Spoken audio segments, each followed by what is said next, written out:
हाँ, तो आज बच्चों हम सीखेंगे अभाज्य संख्याएं क्या होती हैं। अभाज्य संख्याएं ऐसी संख्याएं होती हैं जो जिन संख्याओं में एक का भाग चला जाए, पूरा एक का भाग चला जाए, और जो संख्या है यानी स्वयं उस संख्या का भाग चला जाए। इसके अलावा किसी भी संख्या से वो पूरी विभाजित न हो, यानी पूरा भाग न जाए, केवल दो संख्याओं से विभाजित हो, एक स्वयं से और एक से। जैसे हमने यहाँ पर लिखा 3। अब 3 को देखो, 3 जो हमारी संख्या है ये 1 से पूरा विभाजित हो जाएगी और 3 से हो जाएगी। इसके अलावा किसी से पूरा भाग नहीं जाएगा इसमें, है ना। तो ये 3 एक क्या है? अभाज्य संख्या। क्या है? अभाज्य संख्या। जैसे अब आप देख लीजिए 10। अब 10 को देखो, 10 किस संख्या से पूरा 10 में भाग चला जाएगा, ये जरा बताओ। 10 में किससे भाग चला जाएगा? 1 से चला जाएगा और 2 से चला जाएगा और 5 से चला जाएगा और 10 से चला जाएगा। देखो 10 जो है, 10 में 4 संख्याओं से पूरा भाग चला जा रहा है, जबकि हमने क्या बताया था? केवल 2 संख्या से पूरा भाग जाना चाहिए, एक से और एक स्वयं से।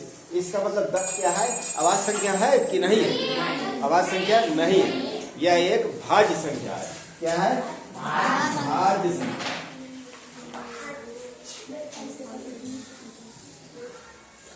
भाज्य संख्या। अब 3 क्या है? अभाज्य संख्या। 3 क्या है? अभाज्य संख्या। समझने के लिए है। अब जैसे देखो, एक संख्या और लेते हैं, इसको भी जरा पहचानो कि भाज्य संख्या है कि अभाज्य संख्या। जैसे हमने लिया 21। अब 21 को बताओ भाई, भाज्य संख्या है कि अभाज्य संख्या? भाज्य संख्या। क्यों है ये भाज्य संख्या? क्योंकि इसमें 1 से पूरा भाग चला जाएगा, 3 से पूरा भाग चला जाएगा, 7 से पूरा भाग चला जाएगा और 11 से नहीं जाएगा, 21 से चला जाएगा। अब देखो 4 संख्याओं से पूरा भाग जा रहा है इसमें। और हमने क्या बताया था कि अभाज्य संख्या क्या होगी? जिनमें केवल 2 संख्याओं से पूरा भाग चला जाए, एक संख्या 1 से और एक स्वयं उसी संख्या से, है ना। तो ये 21 हमारी क्या है? भाज्य संख्या है कि अभाज्य संख्या? ये भाज्य संख्या। क्या है? भाज्य संख्या। इस कंसेप्ट को सही से समझ लेना जरा, ठीक ना। ऐसे ही कोई भी तुमको कोई संख्या दे देता है, पूछता है कि बताओ ये अभाज्य संख्या है कि नहीं, निकाल सकते हो? हाँ, उसमें तुरंत यही देख लेना कि उसके विभाजित कितने से विभाजित हो रही है। वो एक संख्या से हो रही है कि 2 संख्या से हो रही है कि 3 से हो रही है, 2 से ज्यादा से हो रही है कि 2 से कम से हो रही है कि 2 से हो रही है, ठीक है। इसी प्रकार से जो 1 से 100 तक की गिनती होती है हमारी, जो 1 से 100 तक गिनती में 1 से 100 तक जो गिनती लिखते हो, गिनती लिखते थे कि नहीं? आती है। 1 से 100 तक गिनती में कितनी अभाज्य संख्या है? कुल मिला के 25 अभाज्य संख्याएं हैं। कितने? 25 अभाज्य संख्याएं हैं। इनको क्रम से तुम लोग निकाल सकते हो जब गिनती सीखते हो। कितनी अभाज्य संख्याएं हैं? 25 अभाज्य संख्या है, ठीक है। 2, 3, 5, 7, 11, 13, 17, 19, 23, 29, 31, 37, 41, 43, 47, 53, 59, 61, 67, 71, 73, 79, 83, 89 और 97। देख लो कितनी है? 1, 2, 3, 4, 5, 6, 7, 8, 9, 10, 11, 12, 13, 14, 15, 16, 17, 18, 19, 20, 21, 22, 23, 24, 25। 25 अभाज्य संख्याएं हैं 1 से 100 तक गिनती में, ठीक है। इनको क्रम से निकाल सकते हो, या कोई संख्या तुमसे पूछता है तो उसमें विभाजित करके देख सकते हो। विभाज्यता के नियम भी अभी बताए जाएंगे कि विभाजित कौन किससे होती है, 2 का नियम क्या है, 3 का नियम क्या है, कुछ नियम तुम्हारे में है वो हम बता देंगे। ठीक है, जो तुम्हारी 1 है, जो तुम्हारी संख्या 1 है, जो संख्या 1 होती है, ठीक है। अब 1 का जब खंड हम करते हैं या 1 में हम भाग देते हैं किसी का, तो 1 का ही पूरा पूरा भाग चला जा पाएगा, इसके अलावा किसी अन्य संख्या का भाग नहीं जा पा रहा। जबकि अभाज्य संख्या में क्या है, 2 का जाना चाहिए। किसका जाना चाहिए, 2 का। तो 2 खंड होने चाहिए, यानी 2 का जाना चाहिए। जैसे 3 संख्या हमने बताई थी, तो 3 का स्वयं का 3 का चला जाएगा और 1 का चला जाएगा। 1 में क्या है, केवल 1 का जाएगा। तो 1 जो संख्या है ना तो यह अभाज्य है और ना ही यह भाज्य, ठीक है। इसीलिए इसकी गिनती इसमें नहीं होती है, ठीक है। इतना क्लियर कर पड़ता है, हाँ ठीक है, नोट करो।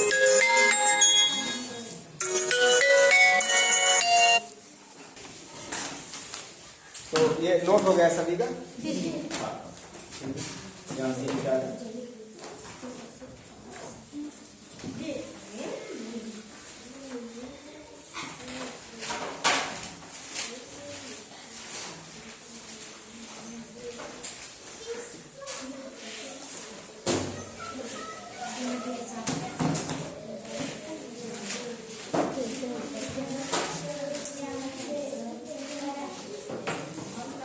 अब देखो कुछ संख्याओं के हम विभाजित होने के नियम बता देते हैं, कैसे संख्याएं विभाजित होती हैं, उनका नियम क्या होता है।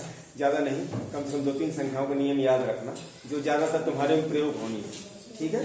वैसे ये कक्षा 6 में था, 6 में पढ़े होगे गुणनखंड कैसे करते हैं, पढ़े होगे नहीं, तो उसी का अभ्यास करवाए दे रहे हैं। इसके बाद पुनरावृत्ति के बाद भी तुम्हारी क्लास वो चल पाएगी।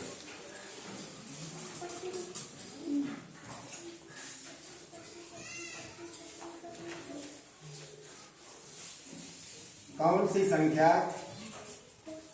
किस संख्या से पूरी पूरी कटेगी, यानी पूरा पूरा भाग जाएगा। खुशबू क्या कर रही है, तो ले रही है तो ले ना, फिर बात क्यों कर रही है। तो विभाज्यता का नियम पहले हम 2 का बताते हैं कि अगर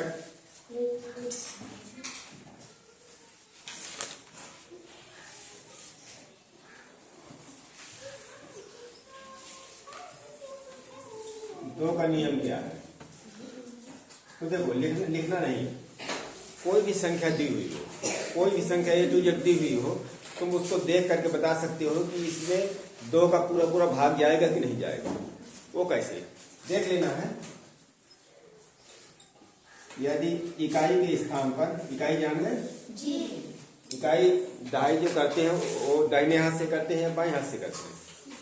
किस तरफ से, दाहिने ओर से करते हैं, हाँ दाहिनी ओर से करते हैं, बाईं तरफ से नहीं करते हैं। कोई भी संख्या लिखी हुई हो तो दाहिनी ओर से करते हैं, इकाई, दहाई, सैकड़ा, हजार, ऐसे। यदि इकाई का अंक 0 हो, अगर इकाई का अंक 0 हो तो वह संख्या 2 से पूरी विभाजित हो जाएगी। अगर इकाई का अंक 2 हो तो भी वो संख्या पूरी विभाजित हो जाएगी।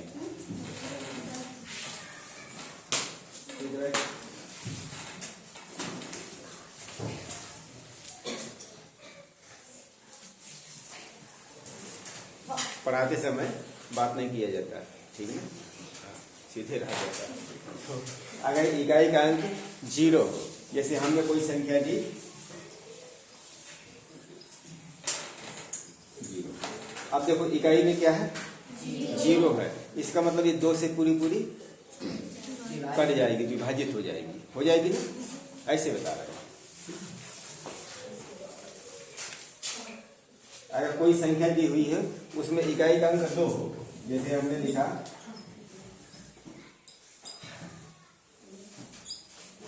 इकाई का अंक क्या है 2, तो ये 2 से पूरी पूरी विभक्त हो जाएगी कि नहीं?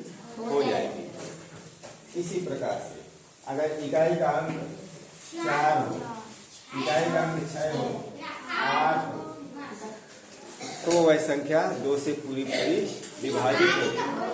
ठीक है।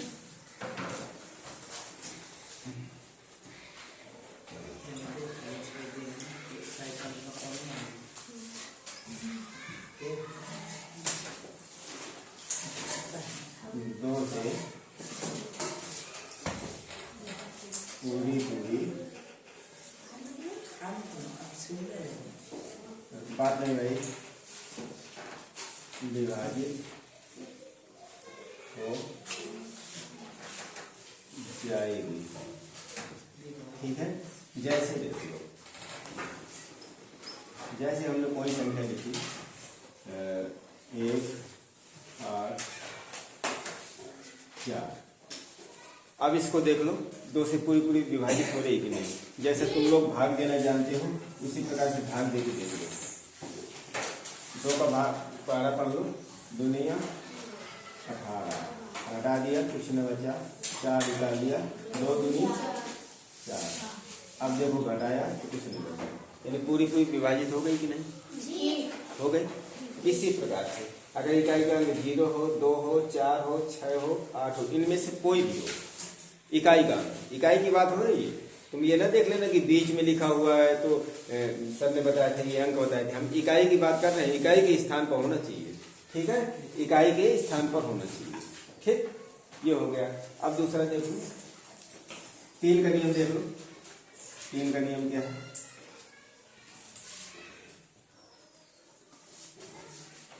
तो 3 के नियम में क्या है? यदि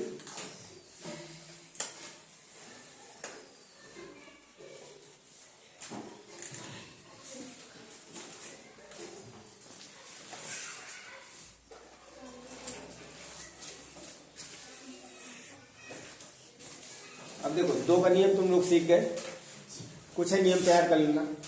2 का, 3 का, 5 का, या 2 का 5 का तैयार कर लो। तो 5 के नियम देख लो। 5 के नियम भी बहुत सरल है, कुछ ही बताएंगे, बाकी तुम लोग तो वैसे भी सीख जाओगे। सरल सरल वाले हैं, तुम्हारी कक्षा में ज्यादा नहीं दूंगा।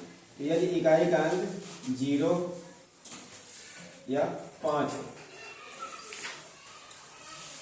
ठीक है, अगर इकाई का अंक 0 हो या 5 हो तो वह 5 से पूरी पूरी विभाजित हो जाएगी। जैसे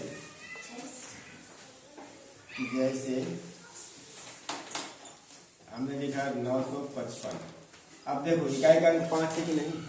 5 से भाग दे के देखना, पूरी पूरी चली जाएगी। 5 से भाग दे के देखो तो पूरी पूरी चली जाएगी। इसी प्रकार से हमने लिखा 0 है, इकाई का अंक पूरी पूरी विभक्त हो जाएगी। करके देख लेना, पूरी पूरी विभक्त होगी। तो 2 का नियम और 5 का नियम ये है, इसको नोट कर लो। इसके बाद हम गुणनखंडों में चलेंगे।